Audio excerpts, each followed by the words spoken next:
শিশুর আকিকা 7 দিনে দেওয়া হয় নাই, এখন কি পরে দিলে হবে? শিশুর আকিকা সপ্তম দিনে করা সুন্নাহ।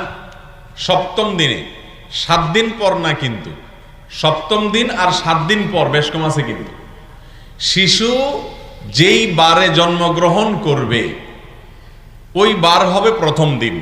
ধরেন শনিবারে জন্মগ্রহণ করেছে, তাহলে শনি হবে প্রথম, রবিবার হবে দ্বিতীয়, সোমবার হবে তৃতীয়, মঙ্গলবার হবে চতুর্থ, বুধবার হবে পঞ্চম, বৃহস্পতিবার হবে ষষ্ঠ, জুমার দিন হবে সপ্তম।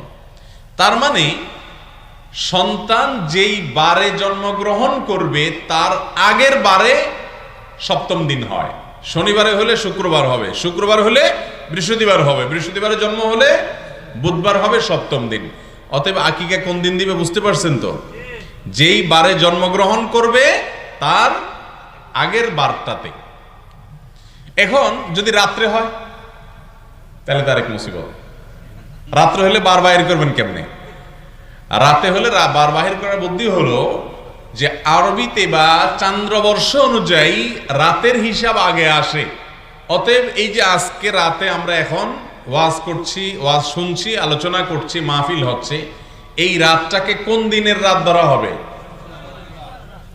আগামীকাল বৃহস্পতিবার না? অতএব এটা বৃহস্পতিবারের রাত। অতএব রাত হলে পরের দিনের সাথে হিসেব করে বার ঠিক করবেন। শুক্রবার দিন যায় রাত যদি হয় তাহলে ওটা কোন দিনের রাত হবে? শনিবারের রাত। রবিবার দিন যায় রাত হলে সেটা কোন বা দিনের রাত হবে? সোমবারের রাত। তাহলে এবার বার কিভাবে বার করবেন বুঝতে পারছেন তো?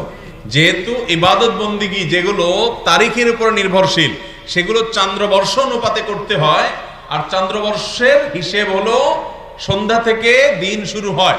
অতএব আপনি যেই কোনো বারে সন্তান জন্ম নিবে তার আগের দিন আকিকা দিবেন। রাত হলে পরের দিনটার যে অংশ সেটা ধরা হবে রাত, সেই বারটা হবে, সেই হিসেব করে তার আগের বারে আপনি আকিকা দিবেন। বিষয়টা বুঝতে পারছেন?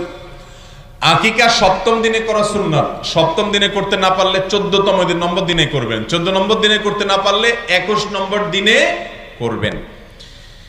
যদি কোনো কারণে এই দিনগুলোতে করা হয় নাই, মা বাবার সে আর্থিক সঙ্গতি ছিল না, তখন তারা করতে পারেন নাই, তাহলে সেক্ষেত্রে পরবর্তীতে করলেও আদায় হয়ে যাবে।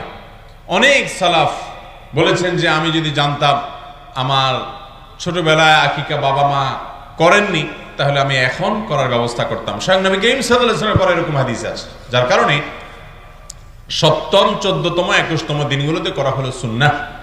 যদি কোনো কারণে ছুটে যায়, ইচ্ছাকৃত না, কোনো কারণে করা হয় নাই, তাহলে পরে করলেও আদায় হয়ে যাবে ইনশাআল্লাহ।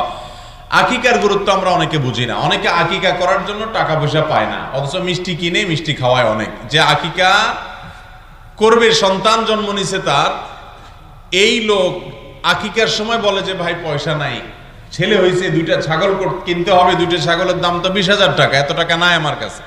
কিন্তু দেখা যায় অনেক সময় আমাদের 10 কেজি 15 কেজি মিষ্টি এমনিই কিনা লাগে, আছে না নাই?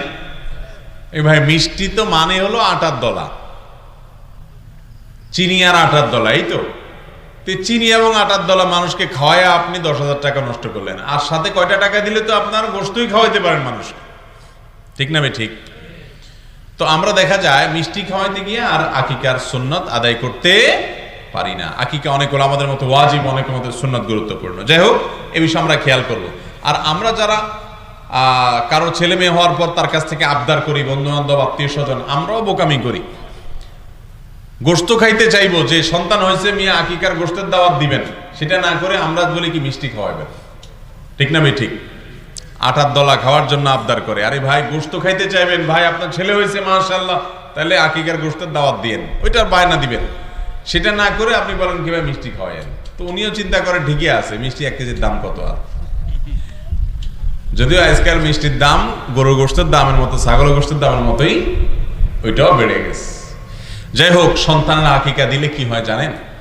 সন্তানের 1 নম্বর হলো যে তার জীবনের নিরাপত্তা হয়। জীবন নিরাপত্তা মানে রোগ বালাই, অসুখ বিসুখ থেকে আল্লাহ তাআলা তুলনামূলকভাবে হেফাজতে রাখেন। আরো অনেকগুলো উপকারিতা থাকে। সন্তান বাবা মার বাধ্যগত থাকে, বাবা মার হক আদায় করা হয়, সন্তানের প্রতি যে হক সে আদায় করা হয় আকিকা দেওয়ার মাধ্যমে। এই জন্য আকিকা দেয়া থেকে আর বর্ণনা করবেন না।